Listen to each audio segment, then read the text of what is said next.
Bom dia a todos. Para mim é uma alegria muito grande estar em Florianópolis, na UFSC. Eu já estive no Brasil e também na UFSC durante alguns anos atrás, de muitas vezes.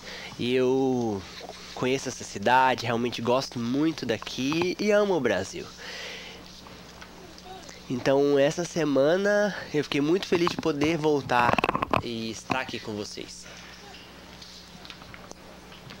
Bom, nesse momento nós vamos conversar um pouco a respeito de alguns aspectos relacionados à tradução, né? E eu vou falar em língua de tradução internacional, nós temos interpretação, o pessoal tá lá na cabine, e eu espero que dê tudo certo. E se acontecer algum problema, por favor, vocês podem me interromper para que a gente possa repetir alguma informação.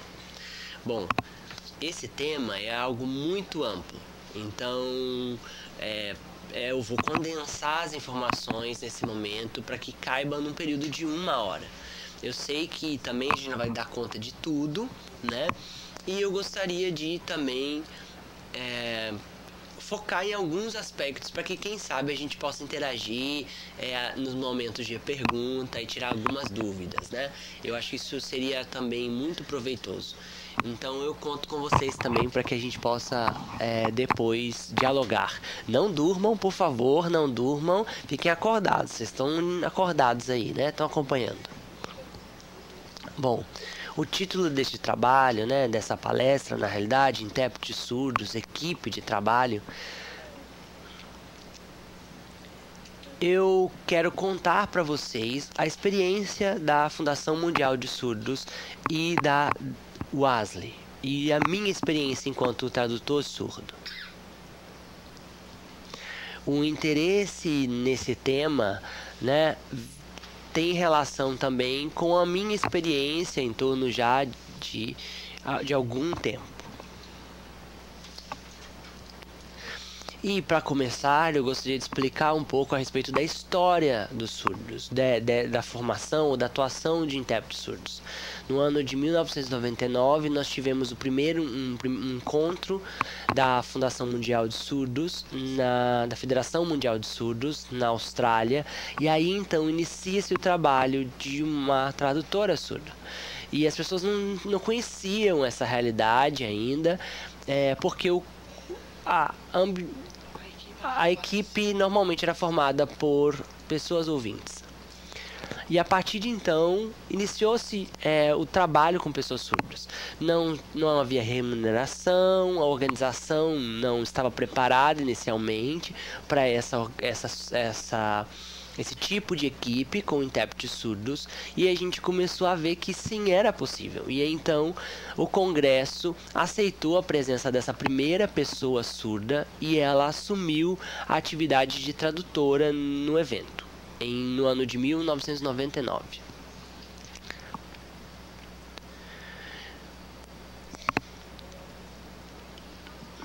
Isso ocorreu no ano de 1999, ela trabalhou voluntariamente, não havia nenhum tipo de remuneração para essa atividade. Logo depois, no próximo evento, no ano de 2003, no Congresso da Federação Mundial de Surdos, aí sim, os intérpretes surdos foram incluídos, estavam na equipe, estavam trabalhando na equipe, né? Então, a partir desse momento, a partir das pesquisas que foram realizadas também sobre essas experiências, né, a Federação Mundial de Surdos e a WASL começaram a identificar como esse trabalho estava ocorrendo, né, e pesquisar sobre isso. E começaram a perceber que, na realidade, essa atividade não iniciou nos eventos da Federação Mundial de Surdos e da WASL. Ela já existia anteriormente na Confederação de Desportos Surdos. Então, da década de 50 já existiam atividades dos surdos, mas eles não eram encarados como intérpretes. Eles eram encarados como mediadores, pessoas que estavam ali auxiliando, contribuindo na mediação da comunicação, mas eles já atuavam como intérpretes. Então, mesmo que não houvesse um reconhecimento dessa atividade, o trabalho, a prática de interpretação já existia. Então, o reconhecimento veio, né, depois, no ano de 2003, e a partir de então esse reconhecimento existiu com maior clareza. Mas obviamente a gente não pode esquecer que antes desse período já existiam colegas que atuaram como intérpretes, e é importante lembrarmos e respeitarmos esse trabalho que eles fizeram. Então eles têm de fato o meu respeito, né? Nós não sabemos o nome, quem foram esses primeiros intérpretes. Nós conhecemos a história a partir do evento na Austrália, mas há agentes, há protagonistas da atividade anteriormente.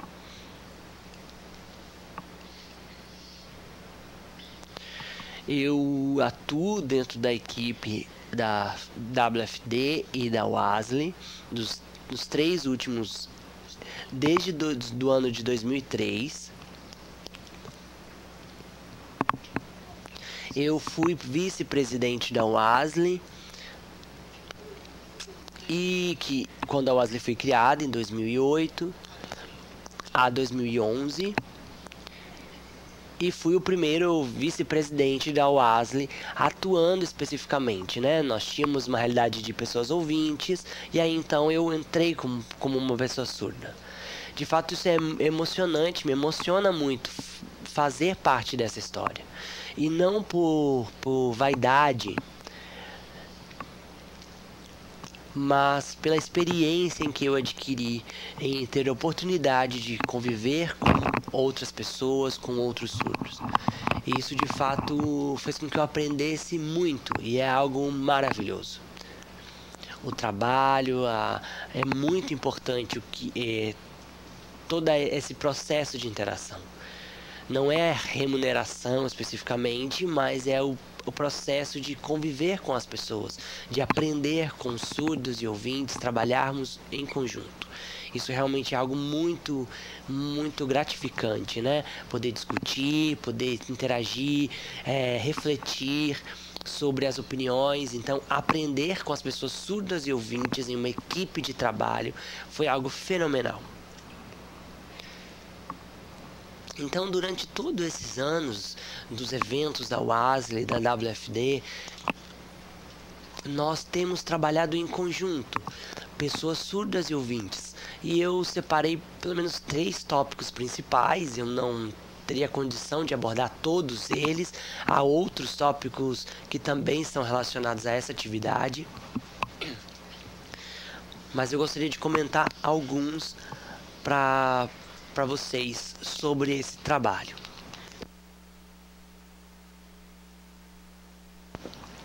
Um deles é o trabalho em equipe. Trabalhar em uma boa equipe. O trabalho em equipe, surdos e ouvintes, é algo muito importante. Se não trabalharmos em equipe, o trabalho certamente não terá sucesso. Então, é necessário que as pessoas compreendam a necessidade do trabalho em equipe, que as pessoas se respeitem mutuamente e reconheçam essa atividade.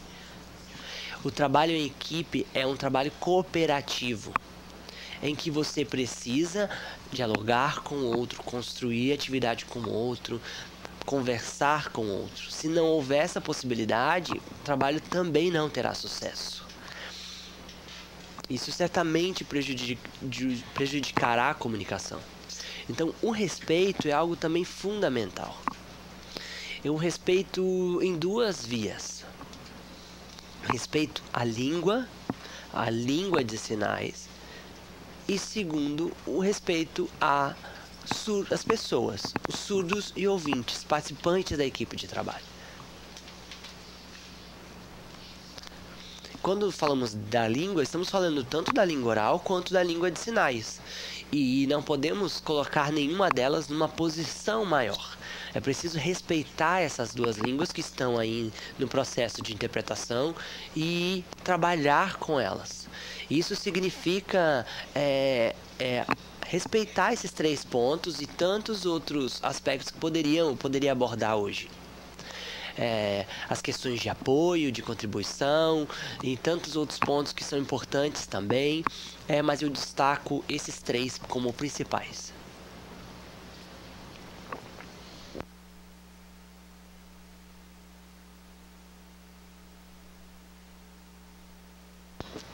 Bom, o que significa um intérprete de língua de sinais? Aqui temos um exemplo. Rodrigo, você é surdo? Você sabe língua de sinais? Sim, eu sou agora interpretando de sinais internacionais para Libras. Vocês estão vendo aqui a Clarissa? Ela é surda? Ela é surda ou é ouvinte? A Clarissa é surda. Vocês estão vendo a Mariane aqui na frente? Nós estamos vendo a ampliação dessa atividade de interpretação com pessoas surdas. E eu respeito o meu intérprete, eu respeito o Rodrigo. Neste momento, eu não estou na posição de intérprete, eu estou na posição de palestrante. Mas o Rodrigo, ele tem todo o meu respeito porque ele está nessa posição de intérprete. Eu reconheço essa atividade. Amo vocês, pessoal. A Juliana, que eu não sei o sinal, né? Ele disse, né, agora, e ele disse: eu amo vocês, o trabalho que vocês têm feito.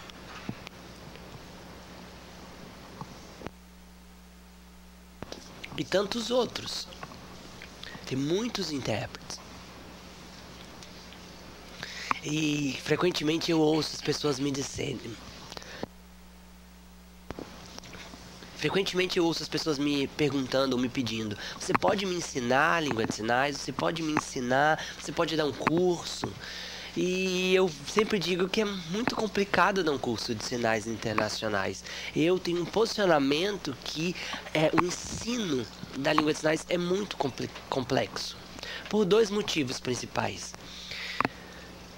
A questão porque essa língua se estabelece através do contato, da interação entre as pessoas, onde elas se comunicam, elas aprendem a língua do outro país, né?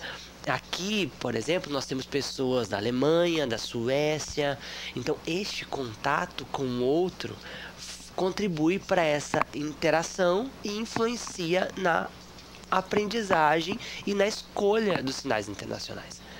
Então, os sinais internacionais, ele, na verdade, acaba se incorporando e incluindo sinais de muitas línguas de sinais. Então, como ensinar uma língua que é construída pelo coletivo e que ela se altera rapidamente e em cada momento, em cada evento? Aqui no Brasil já me chamaram várias vezes: dá um curso de sinais internacionais. E eu sempre penso: ok, eu vou até lá. E chega lá, eu tento ensinar. Mas a gente percebe que há uma dificuldade. Eu me sinto um pouco incomodado com esse processo de ensino. Porque quando eu estou aqui no Brasil, a língua de sinais internacional será influenciada pela Libras. E isso ocorre em outros países. E isso depende de muitos fatores. Um dos motivos é porque a língua de sinais internacionais ela não tem um modo estabelecido gramatical, uma estrutura que a gente fixa, uma estrutura fixa que a gente possa rapidamente explicá-la. Muitas vezes a gente vai incorporando termos durante a produção que são da língua de sinais daquele local. E esse momento, né, você pode ensinar o básico, né, mas não há possibilidade de a gente trabalhar com um ensino mais complexo, né, um ensino completo dessa língua, porque nós não temos nem descrição da língua. Então, ela é uma língua que se aprende a partir da interação e não através de um ensino tradicional. em cursos, né? Ela é uma língua que se aprende a partir do uso e que se vai se apropriando dos termos no contato. E ela não tem uma norma, e o que dificulta esse processo de ensino. No ano de 2013, eu já estou bem velhinho, 2003, na realidade em 2007, na Espanha, houve o congresso em Milão e era um grande evento. E eu atuei como intérprete numa equipe de trabalho. Eu atuava como feeder.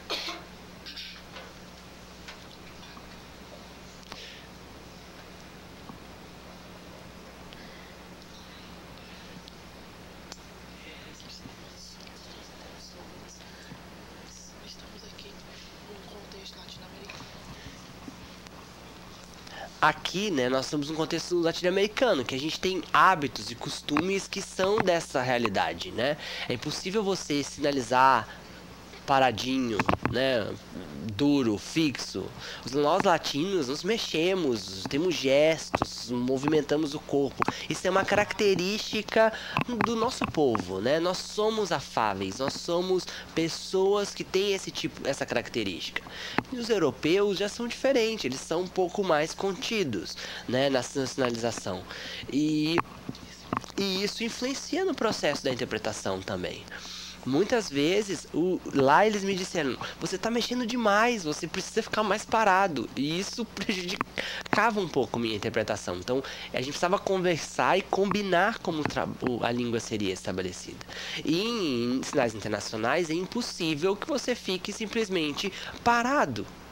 É impossível, você se mexe, se movimenta para explicar, para se comunicar, para dizer aquilo que você quer falar com o público. Então, se eu estivesse como intérprete aqui no Brasil, eu estaria muito feliz, interpretando de forma muito contente, porque essa é a característica desse povo, é a característica cultural do Brasil, da Argentina, de outros países da Latinoamérica. Na Europa, a sinalização deles é muito mais contida, tem uma característica muito diferente da que nós utilizamos, principalmente a questão espacial, o espaço, a limitação de espaço da produção da língua de sinais. E eu gostaria de informar vocês também a respeito de 3 aspectos. Nós temos uma terminologia, né, específica em determinadas línguas para explicar e nomear a língua de sinais internacional. Nós temos no espanhol, né, señas internacionales, em inglês, International Sign, e em português seria sinais internacionais. E nós usamos esse sinal que surdos e ouvintes podem aprender. E aí nós temos também a atividade de intérpretes surdos e intérpretes ouvintes. E a UASL, juntamente com a Federação Mundial de Surdos, tem realizado um credenciamento. Há pouquíssimo tempo, eles abrem um edital em que as pessoas podem se inscrever para poder realizar este credenciamento e ganharem, então, uma certificação de intérpretes internacionais, ou de sinais internacionais, melhor dizendo. Eu fiz já isso em 2016, a certificação, e tenho atuado a partir dessa minha certificação. E fazer essa certificação não é algo fácil, existem muitas exigências, existe participação em cursos, até mesmo para aprender a língua de sinais, que no uso, a prática não é em cursos que a gente aprende a língua, mas sim na prática. A UASL e a WFD são as instituições responsáveis pela avaliação desses intérpretes que querem passar por esse credenciamento, por essa certificação. Eu vejo que há alguns entraves. Por exemplo, o valor que é pago a quem se habilita a fazer esse credenciamento, ele é um valor muito alto, né? Nós tentamos que alguns países tenham um valor diferenciado e isso faz também muita diferença. O processo da avaliação, ela conta com uma prova em inglês e é preciso, então, um domínio dessa língua também. E a gente não pode alterar esse processo, essa avaliação, porque foram critérios estabelecidos pelas duas instituições, a Federação Mundial de Surdos e a WOSLI. As provas também são diferentes para intérpretes e ouvintes e intérpretes surdos. Os intérpretes surdos leem um texto em inglês e traduzem ele para os sinais internacionais, como também eles traduzem um vídeo que está numa língua de sinais para sinais internacionais, né, no papel de feed, enquanto os intérpretes e ouvintes eles têm acesso ao texto em inglês, um texto oral, e traduzem ele para sinais internacionais. Eu quero nesse momento, então, destacar, pedir a todos vocês que façam a prova. Passem por essa prova. Vocês surdos que atuam como intérpretes de sinais internacionais. Eu sou o único surdo habilitado na nossa região, na Latinoamérica, com essa certificação. Mas já tem um tempo que a certificação está sendo realizada e não vejo pessoas participando. Claro, em outros países, em outras regiões do mundo, nós temos mais profissionais surdos fazendo essa certificação, mas em toda a Latinoamérica isso não acontece. Então nós precisamos nos unir, nos apoiar, pensando como também isso acontece na África, de um modo geral. Também não há intérpretes surdos habilitados para atuarem. As pessoas dizem, mas na Europa há alguns profissionais, ou nos Estados Unidos, na América do Norte, mas e nós? Não vamos então participar? Vamos ter coragem, vamos participar, enfrentar esse processo. Aqui, toda essa região da América Latina, ela tem que ter profissionais, porque há questões, eventos dessa região internacionais. E eu quero que a gente trabalhe em conjunto com os outros profissionais de outros lugares do mundo. Eu não quero ser o único intérprete que atua certificado. Eu acho isso chato. Eu queria que houvessem outros profissionais. Eu fico chateado com essa situação. Ela me entristece e eu queria que essa realidade ela fosse mudada ao longo do tempo. Outras pessoas viessem formar esse grupo de profissionais intérpretes surdos. Mas não quer dizer que você passar por essa habilitação, ser habilitado por esse credenciamento, você está pronto somente. Não, é uma experiência, formação contínua.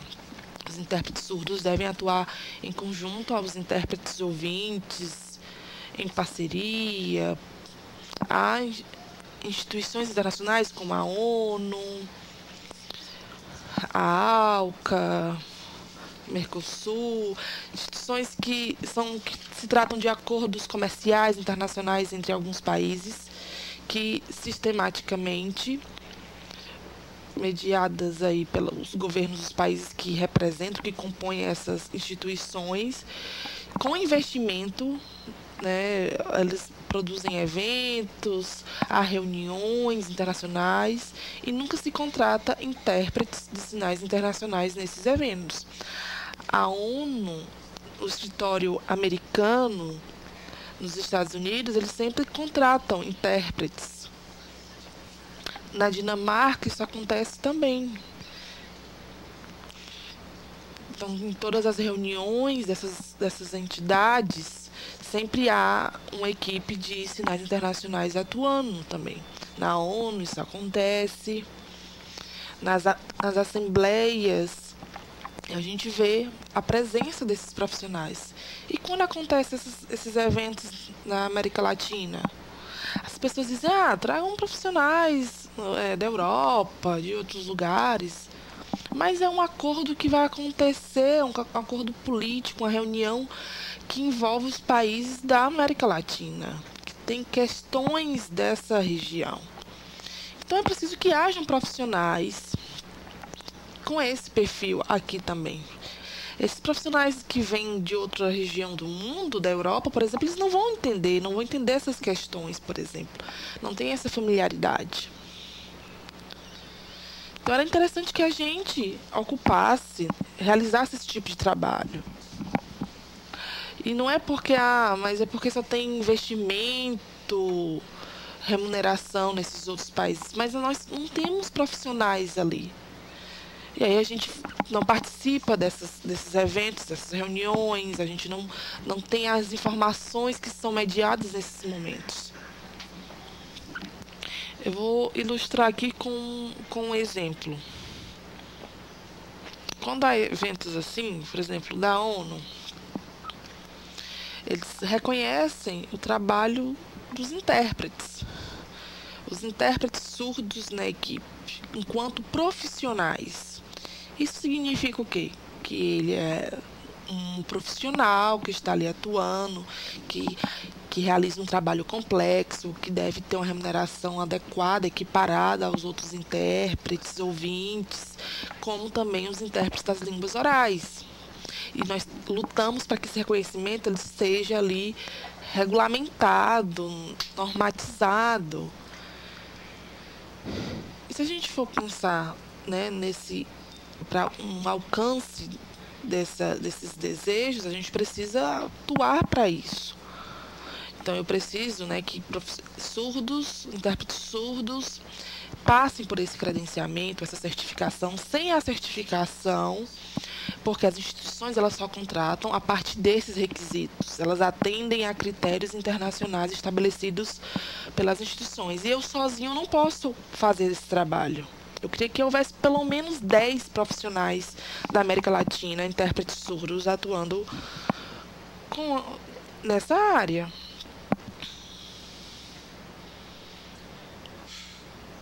Eu pergunto a vocês, o que vocês acham disso? O que vocês me dizem? É possível? Vocês conseguem, então, refletir sobre a possibilidade de passar por esse credenciamento?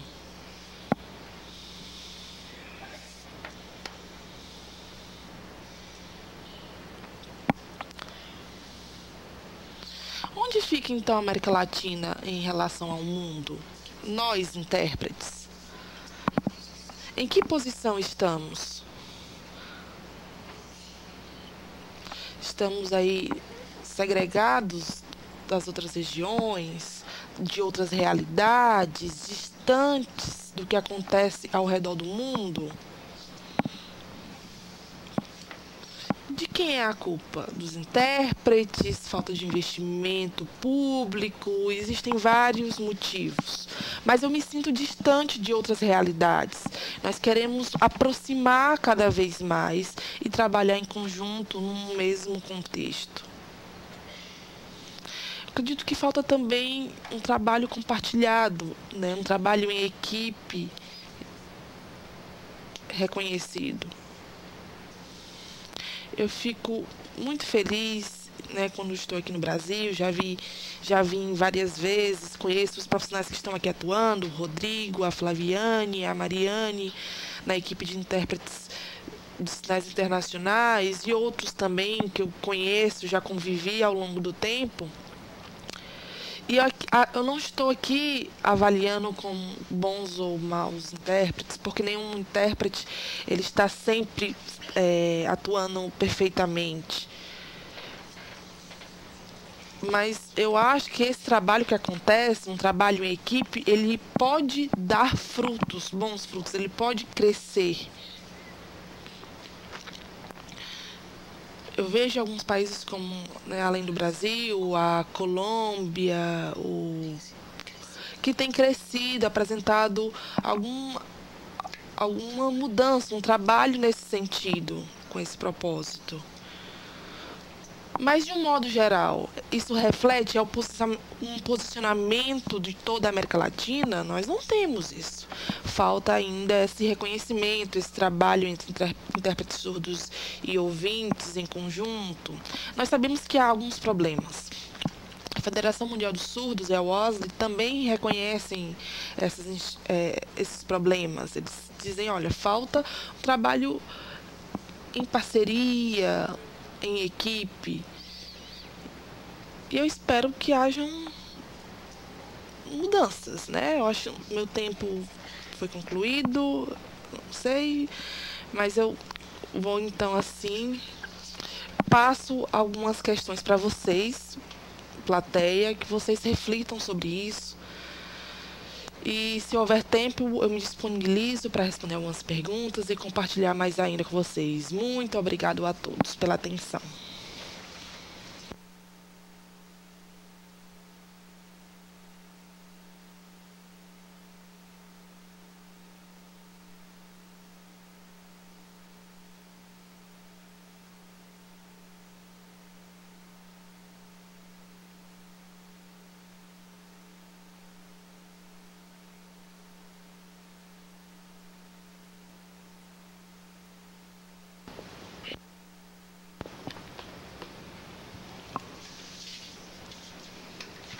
Agradecemos, então, ao professor Juan Druetra pela excelente palestra. E convidamos agora para a entrega de um presente do evento.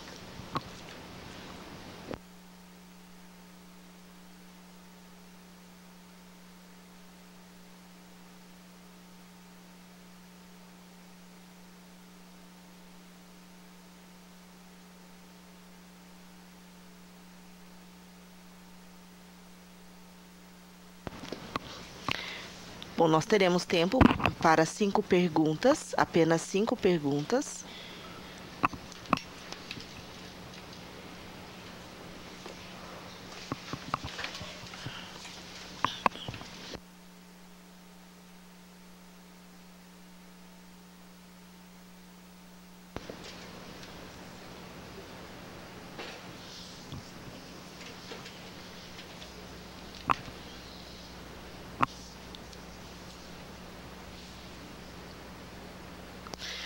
Bom, com relação à certificação que foi citada na sua fala para profissionais e intérpretes, como funciona os intérpretes surdos? Como funciona essa avaliação, esse teste? Porque,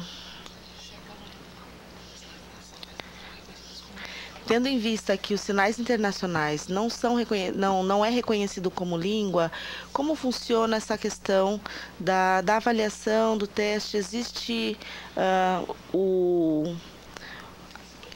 tendo em vista que os sinais internacionais ele tem uma mistura entre as línguas, a minha pergunta vai nesse sentido com relação à avaliação. E uma outra questão é de que maneira funciona a atuação do intérprete surdo com sinais internacionais atuando como guia-intérprete.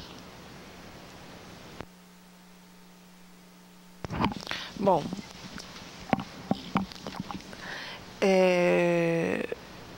você me colocou essa questão e eu vou pensar como é que eu posso melhor responder. De fato, os sinais internacionais não é uma língua e não é um sistema. É impossível dizer isso.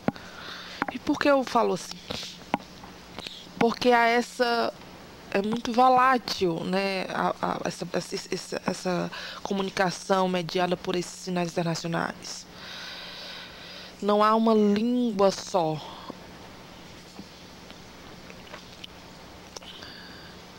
Se você me perguntar que sinal você vai fazer para determinado conceito, agora eu faço de uma forma, depois de alguns momento ou em outro país eu vou sinalizar de uma outra forma, porque há uma grande influência da língua de sinais da qual eu estarei naquele país, né, de qual é sinalizada. E eu torço, quando eu vou, por exemplo, para um evento na França, eu me preparo, tento passar mais um tempo antes na cidade para poder ali incorporar características, vocabulário daquela língua. Aqui nós estamos falando de Libras português. Vocês aqui sabem que, de um modo geral, como se fosse oficialmente, eu sei que não é, mas há uma tradição de que o inglês tem esse papel de quanto língua internacional, né, assim, entre as línguas orais, de mediação. Então, já que os sinais internacionais, ele passa também tem esse papel internacional, tanto é que a gente diz, olha, tem muita influência da SL também. Você me perguntou se o espanhol ele poderia substituir o inglês numa avaliação como essa, né? Em substituição do inglês enquanto língua oral.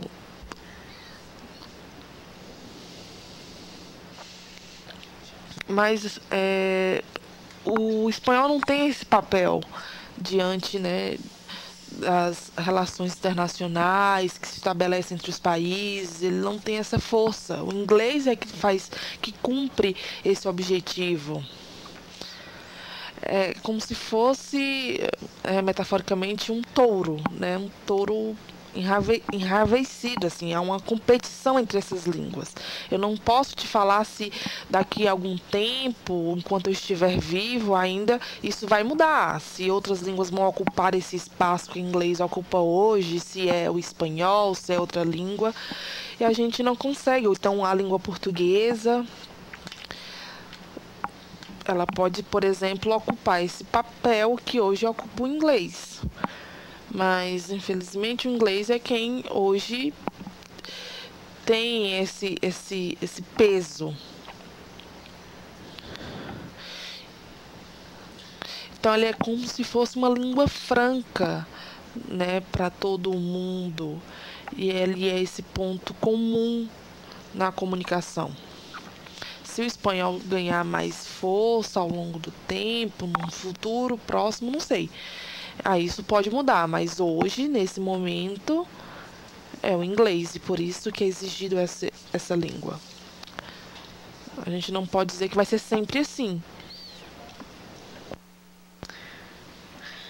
A minha segunda pergunta, ela vai no sentido de como funcionaria isso para a língua de sinais tátil. Sim, obrigado por me lembrar. Bem, não há ainda uma certificação, um credenciamento para guias intérpretes. Isso não quer dizer que há uma exclusão. Está ainda em aberto, vamos dizer assim. Você passando por esse credenciamento, você pode atuar como intérprete ou guia intérprete. Ele é como se fosse um primeiro passo.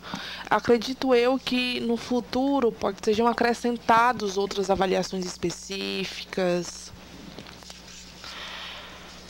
Nós sabemos que ao redor do mundo, muitos surdos cegos encaminharam algumas propostas, né, para a instituição representativa desse grupo internacional, mas essa proposta ainda não se efetivou enquanto uma necessidade ou uma obrigação real.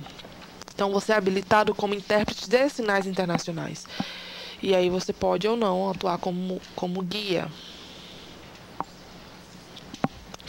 Então, se você for habilitado, você pode ocupar essas duas funções.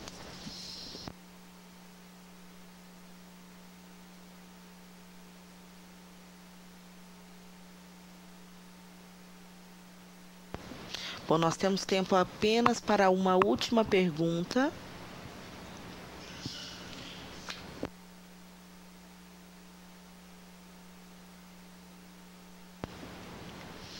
câmera, por favor.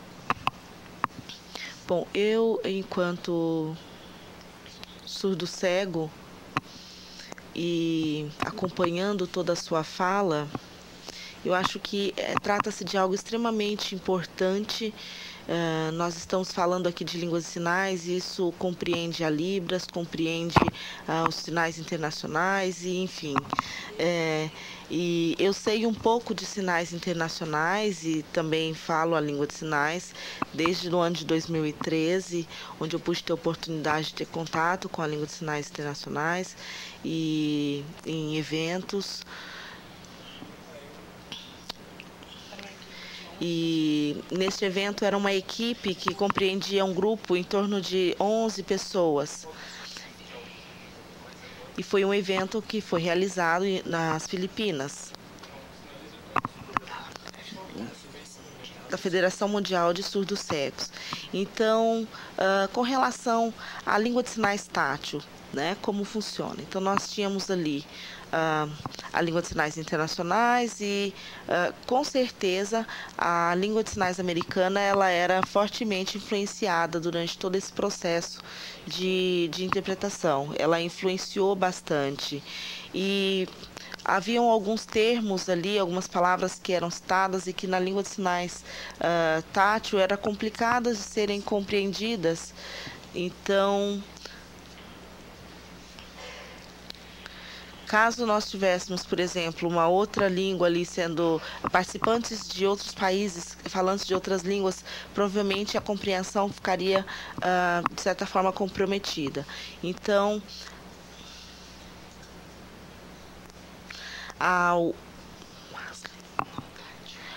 Libras tátil, a língua de sinais tátil e a língua de sinais internacionais, elas, de certa forma, de que maneira ela aconteceria, né, em se tratando da língua de sinais internacionais. Então, para que mais surdos cegos possam participar de eventos internacionais. Então, porque nós temos aí nas línguas orais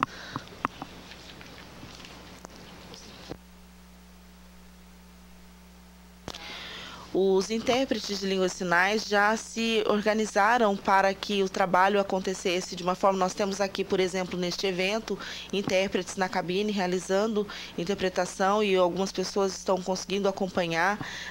O mesmo está acontecendo aqui com outras modalidades de interpretação, mas infelizmente, muitas das vezes, os eventos não conseguem promover equipes grandes de trabalho devido ao custo que isso tem. E, de certa forma, isso impacta na participação dos surdos cegos nesses eventos. Então, nós temos aí, por exemplo,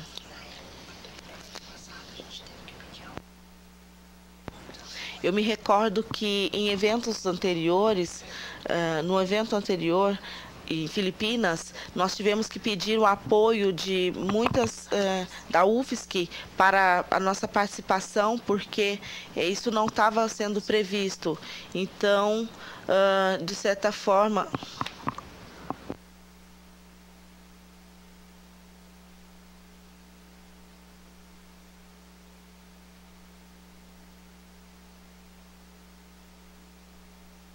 e eu vejo, então, que são realidades diferentes, né, em determinados países sobre a questão da interpretação nesses eventos internacionais.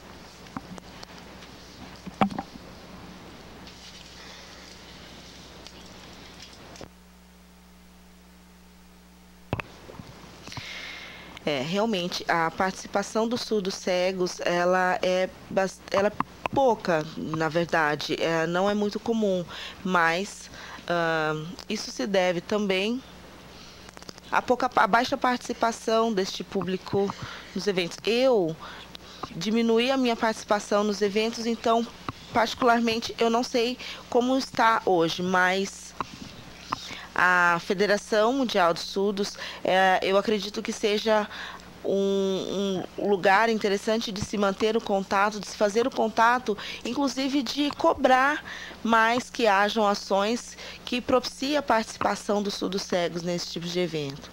Então, Eu tenho poucas informações de como andam as coisas nesse sentido nos dias de hoje, mas eu imagino que seja necessário vocês obterem mais informações e contatarem.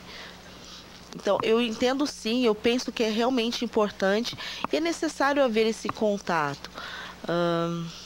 Nós temos aqui a Débora, representante da UASL, talvez seja uma pessoa importante de você fazer o contato com ela e verificar as possibilidades de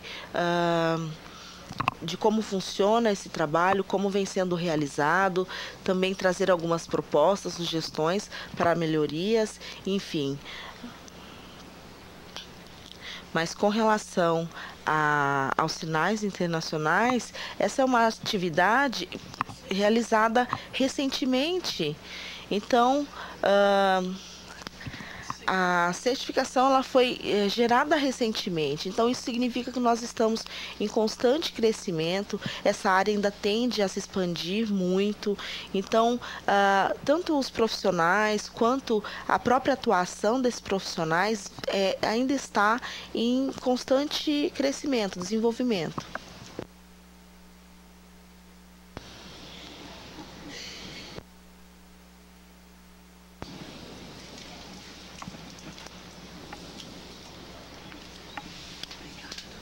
Eu agradeço, então, o vídeo, por favor, a cerimonialista. Agradeço o professor Juan Carlos pela sua participação ao proferir essa palestra. Os nossos parabéns.